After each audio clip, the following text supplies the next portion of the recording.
Welcome back to the HGC. We are in the middle of a matchup between the wonderful Trick Esports and Zealots. Now, I think many of you would be a bit surprised if I were to tell you that Zealots are 2-0 over Trick Esports right now, but that is actually a fact.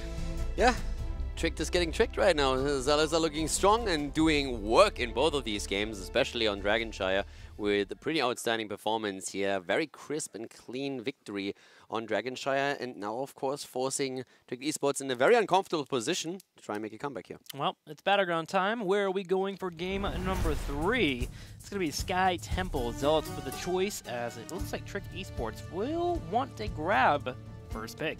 Yeah, Zealots. So once again with the map choice here, focusing this on Sky. Shad has played a lot of pretty cool heroes on this map, so again, we could see Abathur highly prioritized, even the possibility for Vikings, but Abathur way more likely, up to a point where I could definitely see him being banned out. Especially if you get the Abathur Dahaka composition again, it's pretty good on this Battleground if you're able to get to that level 10, so we'll have to see if Zarmany and crew will be able to get such heroes, or if Trick Esports intends to mix things up a little bit. I will say it was a bit awkward to see Crosby actually on the Genji rather than Make. Yeah. It's something that felt like it was a little bit difficult for them to pull off. They didn't have the full engages they want, so I hope if we do get Genji once again for Trick Esports, it goes to Make. Yeah, it wasn't quite what I was expecting either. We talked about it when we headed into the game and saw that they switched them up there. But for now, let's see what Sky Temple is going to bring us. Now, first of all, we will probably see Abathur again here, considering that Shad will most likely try and play him. So the question just is he going to be banned out? And yep, that's indeed the case. Tricked immediately reacting and saying the Slugger does have no place here. No slugs for Sky Temple. Zealots on their side, will they ban out TAS again? It's been the normal ban for them as of late. Expecting to see that once again. However, we have seen Shad run Tassadar in the past, so maybe after that Abathur ban does come in, they may leave it up. Tassadar would be a good first pick. If Tassadar just allows so many things to be played. Illidan, Tracer, and of course the double support, Vala, Lunara can still be played with him as well. Banning an Oriel would maybe be a good idea if you're trying to deny any kind of double support composition to the opponent. Genji could be banned out since Mark is strong with the hero, and Tricked has always shown a very high priority for Genji. So a Genji ban, I wouldn't mind that. Uther even, another good target. Zealots thinking about it, they decide to go ahead and ban out the Uther. So, does Trick Esports move into Dahaka or Tassadar? They decide to go ahead and pick up the TAS. Yeah, Tassadar first. Could have been good old-fashioned headed straight into Genji, but I don't really think they need to here. Tassadar is definitely a great start for them into the draft. For me, the question, first of all, is how are the Zealots now playing around the supports? Are they, for example, adding Oriel already early on to their setup? But nope, they go for those double tanks. They really love their ETC, and super early pick for ETC again on their end, and Dahaka as well, catering towards the global aspects of the map, letting the support slide for now, so not heading into any Oriel shenanigans and leaving that up for Trick Esports, who have now a lot of options where they can still play around the double support with the melee assassin, with the range damage dealer, whatever the preference. Tank meta is now online here for Zealots as they move into the ETC and Dahaka. Now Trick Esports, will they move into the Vala, or are they going to grab Tracer? They grab Tracer here with Brightwing. Nice. I like it. So Tassadar Tracer is their weapon of choice. But already Tracer is facing two heroes that have stuns and disables that can be used against her, so you need to be careful with this. There's a pseudo-global available for Tricked to at least position a hero on the top lane when we're talking about the second temple, which oftentimes decides at least which team gets ahead. But the Zealots can now still ban, and with two tanks already taken, they can focus the front line here if they want to.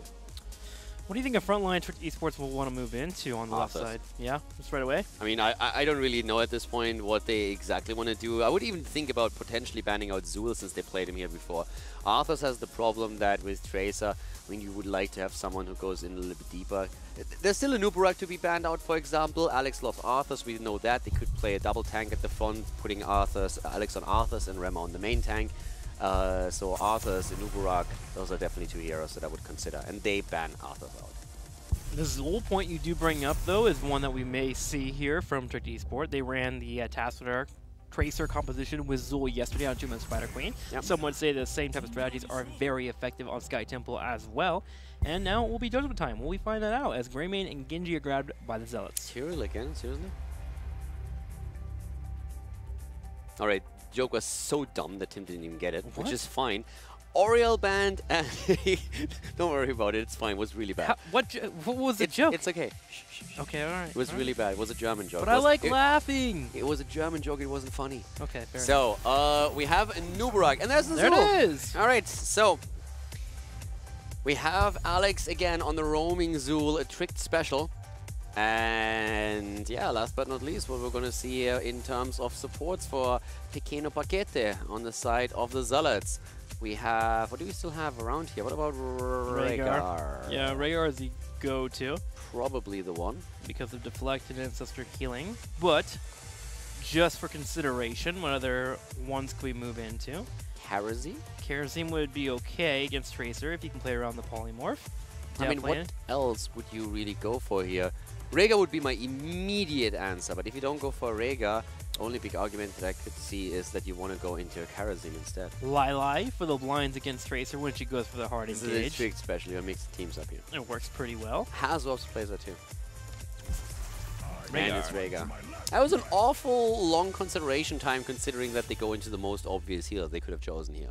I really want to know what the other hero in the thought process was. Maybe you go supportless comp.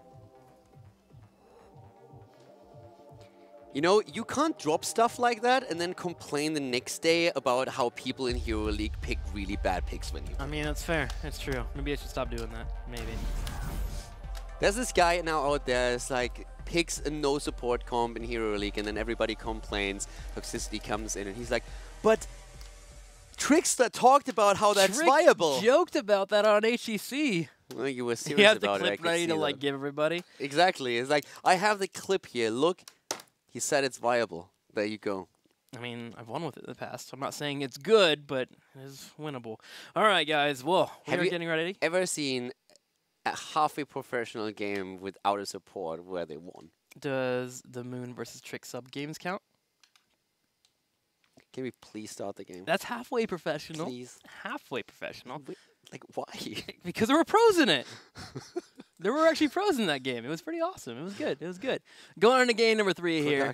It's going to be Zealots as they take on Tricked Esports. Zealots are up 2-0, and they do have a support because you should have a support on your team. Let's go ahead and go into it. Sky Temple. You saved it. Saved it. Game number 3, and boys and girls, to be honest, this could be the last one. If Trick doesn't step it up big time now, then Zealots could actually end the series right here. To the left, we have Trick Esports with Gnap on Brightwing, Remabola on Anubarak, Crosby on Tacita, Alex the Frog on Roaming Zool, and Make on Tracer. On the right side in the red, Grandpa will be playing Rhaegar, Shad on Genji, Poik on Greymane, Zarmany playing Dehaka, and Mopsio playing ETC. So it's Tracer time once again, and Alex on the roaming Zool. Let's see if he can deliver victory here once more. But yeah, Trick, they need 3 in a row now, and Sky Temple would be a good start, but Zealots are not going to make that easy. They played really well so far, and Make is the one who has to be the most careful. That he does. Mopsio controlling that watchtower, really trying to make sure that if they win that watchtower, they can win the game. And so far, they're controlling it well. Make poking around, but we'll have to back on up. Now, we've been talking about Make on his Genji. Yesterday, he did play Tracer on Tumo Spider Queen, and it was quite a nuisance as well, really helping out, getting into those fights and forcing fights as much as they can here. So Make found another hero that he can be quite mobile with. It seems like mobility is definitely the key for him. Any kind of mobility hero is definitely strong for him. He's played Tracer in the past, and he's really good on it. Genji, definitely the hero that is more so his trademark style, but of course Tracer pretty similar in that sense. Zealots, on the other hand, they really prioritize EGC very highly in their games at this point, and I want to see what Mopsy can pull off in this one. From a global perspective, I really like also what the Zealots have here with the Haka holding the top lane then later on. But for now, it's still all pretty early. There's a lot of pressure from the Zealots coming in the mid lane as well, where Brightwing and Zool are currently trying to push the lanes out. But up at the top, this is where we have those little battles and skirmishes happening between the rest of the team. Yeah, I like that they put that Brightwing with the Zool. This allows for them to move up on their wave clear, to make sure they can get it done. And if they ever have a Genji move in to put pressure on the Zool, they drop down the Polymorph, get the Bone Prison off, and they can try to focus him down afterwards. So a cool pairing between those two. And if the 3-man ever gets in trouble, she can phase shift up, which they might need to do now as Rimmer's getting low. Yeah, Rema and Maka are both incredibly low here. That 3-man setup at the top that the Zealots are running are definitely pushing Trick back a lot and putting a lot of pressure on. Dehaka and Zul are still the ones that are trying to get the lane experience, whereas in the mid lane we already have Zealots starting to take a first few shots with Shat on the temple. And at the top lane they're getting a fair amount as well, so they're sneaking a few in down here and still control the one up top. So overall, Zealots already, again, starting to take a slight lead in this game. Having the shots from both the temples. The top lane is already starting to be broken down on those turrets. Dehaka is soaking the bottom side too. If there is ever a odd movement from Trick Esports, Dehaka can come in and help out with that fight. But for now, they are content with holding the middle temple and sieging on the mid lane, while Alex works on doing the Zul thing of clearing the waves. And Shat is stealing a few more shots away. Top lane, that's a bit of a different story. Nice slide by ETC. Mopsio moving out as Remaballer moves in with this Anubarak. But we have in the mid lane now more shots taken away by Shat. And overall, the Zealots are doing pretty solid work here. Last few shots have been sneaked in up to the top, but the same is now true in the middle. And I really like how the Zealots are currently playing this. They already prepare the waves here. They've lost a few of the structures in the middle, especially on the outside. But now Poik with his Greymane starts to go straight for the camp here. And yeah, Trick is pulling a little bit ahead with a wave clear, but that's going to be negated as soon as Zealots clear the waves up. Yeah, this is the, ooh, catching the Genji here on the bottom Alex. side. Zul will do so. Roaming Zul strikes again. As he always does. He finds somewhere to strike. Zealots grabbing the Mercamp on the top right will cost him their front wall, though, as Monkey and Crosby do burn it down, grabbing the experience, moving towards level 7, and with that Genji death on the bottom side, Zealots and their solid early game has definitely taken a bit of a hit. Yeah, it definitely has taken a hit. You're absolutely right. Trick is starting to pull ahead in experience here, and Zul killing Genji is definitely not quite what I expected. But to the top lane, the camp at least starts to pressure in a bit. The thing is, though, with 4 heroes being present for Trick Esports, they can easily defend and then just simply start to move down themselves and also, of course, claim their own camp just in time with the temple activating at the bot lane. Ooh, there might be a kill here on Alex the Prodigy. He's going to go ahead and pop his bone armor here. Big engage going in. Pulse bomb being utilized, and Make will get rid of Rhaegar. Yeah, 1 kill for a kill, though, as Zul also falls, so it's an even trade, at least for now. Zamani was hoping to get another dragon, but that's not the case. Mopsio helps with the retreat here. And they move out, but not quite what they were hoping for. They, of course, were aiming for a kill, and they got that, but they also lost Rhaegar, and that was a problem. But the top lane is still pushing, and with that little skirmish in the mid lane, we are most likely going to see now Trick focusing on their own camps. Yeah, that was the move there from Zealots. They were hoping that they could pull members into the middle lane, or at least get a kill on Zul, but with everyone coming down from Trick Esports, they were able to trade out the 1-for-1. But with the Night Camp not being cleared up completely, Dehaka was able to push in and get half the damage on that fort. Feeling pretty good there. Yeah, Dehaka is starting to pressure the top lane now, and Trick is still ahead in experience, which is really the most important part for them, since they're closing in on 10 even more. So this is something that the Zealots have to be very aware of. Trick might, at the early beginning of the game, not really had the best stance here, but right now they are starting to pull farther and farther ahead, and it works out really well for them. So it's Dehaka versus Brightwing up at the top, and the question is if the Zealots are committing to the bottom temple now, as Trick is not 10 yet. They still have a bit of a time window where they can do that, and Mopsio starts to position himself aggressively towards the temple, but they're not really willing to commit, at least it doesn't look like it. Yeah, having a bit of a hard time here finding the angle he wants to move into. Does he move in and grab the temple here and work towards the new Brack? The moment he does that, Zul steps forward and can catch your backline with the Bone Prison. Zealots have decided that they can't quite move in on the bottom side as easily as they would like. And with 10 hitting, it's all about soaking here. Genji runs to the middle, Dehaka in the top lane, and they'll wait it out for the next couple minutes. And one of the cool things was really how they are rotating on the map. Dehaka, after pushing in the top lane, moved into the middle, and instead of moving Brightwing off the fort, they decided to send Zul into the middle to catch the wave. So Trigger's making sure that they're not missing out on any of the lane experience here, and which works for them extremely well, since they have increased the lead to more than a level at this point. So it's not only about the talent, it's just simply how they're working around their 2 globals to increase their lead by more than 2. Now on the other hand, Brightwing is being attacked here. Moves out, but it leaves, of course, the fort defenseless. But look at the middle. Trick Esports has grouped up, and they're moving in for their own fort as well. So they will trade out a fort. And actually, they're going to be able to get a lead here. Let's take the second fort. Yep. And Shat and crew didn't have enough to actually push the top lane. The big problem is still the missing level 10. It finally hits for the Zealots, so now they can start to make some plays, but up to this point they were always behind with this. Mosh Pit is a good option here, since we have Dehaka for the global already. Cleanse being used on Rema as he starts to move out, and Archon popped as Crosby tries to fight back in this 5 versus 5 scenario. Mosh Pit has been chosen. They went in for the fight, but Make just was not controlled at all. He just shelled away, did some decent damage, got to Haka low, and now Zealots are in a spot where they're kind of pinned against the wall. Yeah, Zarmany also missing the drag here. Make is actually doing a really great job, especially against all those disablers that are existing on the other side. So he's never being hit by the drag so far. He always moves out. He makes sure that ETC doesn't get the slides done to work as a setup. So he does quite well. And we have also in the setup for Tricked Esports now Emerald Wind being available for Brightwing. So whenever Make actually is in trouble, Brightwing can help out and just push everyone back to make sure that Tracer is not going to fall.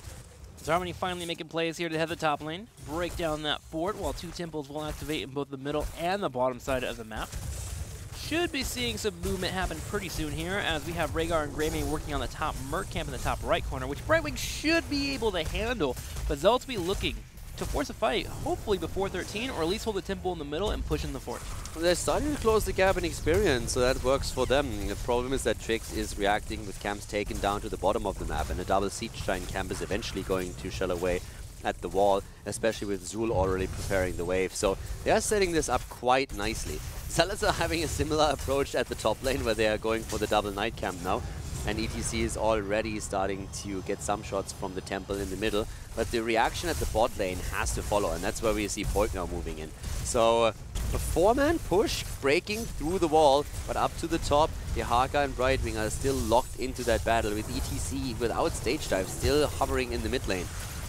This is gonna mean keep. Yeah, especially as quickly as Zul clears up the wave. Finally, the minions that were taking the shots will disappear. So Oxyproji will be taking the damage from the keep, but he gets away easily here. Mopsio's on a big flank on the left side. He needs 13 before he goes in for the engage, but he also needs his teammates. And they are here as they had to wait and clear out the Giants. Dahaka has done some work in the top left, but nothing in terms of damage on that keep. Yeah, and that was just a free keep that it just gave away. Bit awkward. 13 talents are there for both of the teams now, but that was simply a free keep. Now, the temple in the mid lane has, of course, completely been soaked by the Zealots. If they can get access to the one at the bot lane, that might be enough. Rema's there. Good dodge. Genji not getting hit by the first stun. Gets finally attacked here. Already Cocoon used, but blown away. And this is not quite the fight that Tricked actually wants here. Mosh Pit is being hit, but doesn't do anything but stun Mopsio himself. And now they are falling apart as Rhaegar dies, but so does Zul, and maybe still a chance for the Zealots to win this fight. 1-for-1 trade. Rimmer's playing around the bushes here. They do find Make. They turn around, they put some damage on him. Will he be able to live? The shield comes out at the last second, but Zealots actually a little bit more healthy here despite the double support still being up. But with Trick touching the well, they have to back up. They cannot fight this. Yeah, and that means they lose out on the temple, so now that they're moving back. So they can't close that gap in experience, even at this point. And it's a problematic situation. The beginning of the fight was actually quite good for them. There were a lot of resources used to try and lock Genji down, and that didn't work out. So Tricked Esports was running already on cooldowns as the fight then started. But with Rhaegar falling, a lot of the sustain is taken away. Where, as you correctly pointed out, Tricked had still access to both of their healers in this fight. And that was the main issue. Now Tricked is rushing towards level 16, and that extra talent would give them a massive lead over Zealots. And that doesn't even take into consideration that one of the keeps is already eliminated. Checking the boss to make sure no one's grabbing it. Shad just drop. Couple of Shurikens here, checking the bushes. Finally makes his way on down. 16 to 15. Tricked Esports a little bit ahead here. Zealot will get that 15 on the minion wave in the middle. There it is. Dahaka is poised in the top lane. He wants to keep clearing out those minions and get the keep slowly bled out. While Tricked Esports is looking for an opportunity. Can they find a kill? I think Zealots need to find a kill here soon, because they are really in trouble. They're down a level, they're down in talent, they're down not only an additional fort, but also a keep, and now boss is being attacked. Zealots is risking to die a slow and painful death here. They can't really make a play for the boss at this point, I'd say, and there's also the vision that's being granted by Brightwing with a phase shift now, but overall, this game is just not looking good for Zealots, like, not at all.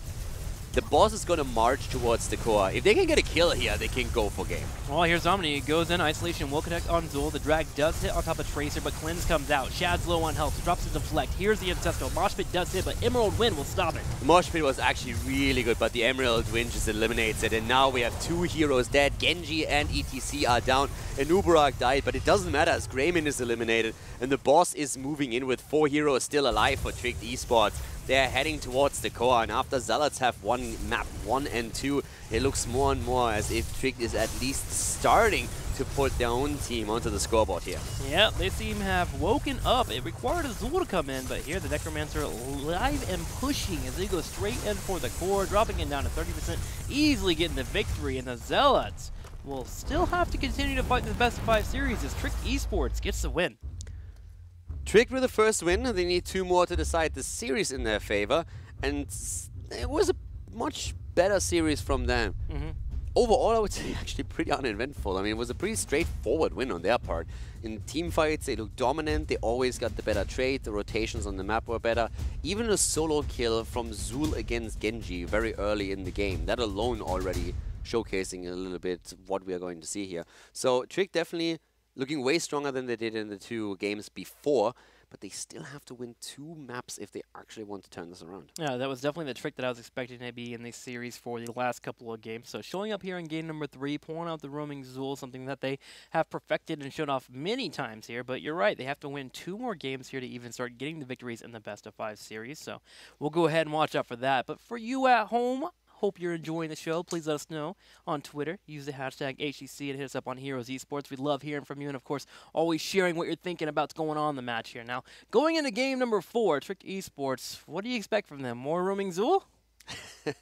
I guess it's highly map dependent what we're going to see now, but overall, I like them to just play a little bit more around the aggression they're usually known for.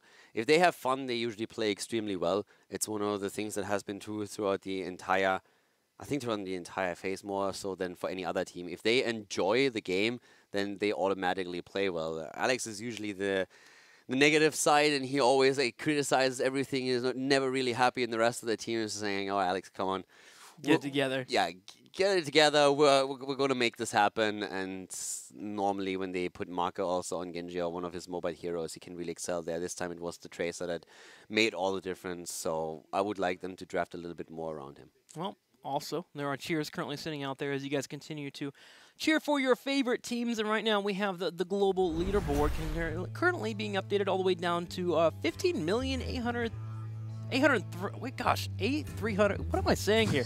Over 15 million. I know that math on stream seems to be very hard for a lot of casters, but you are really taking me 116. God, why was my brain breaking there?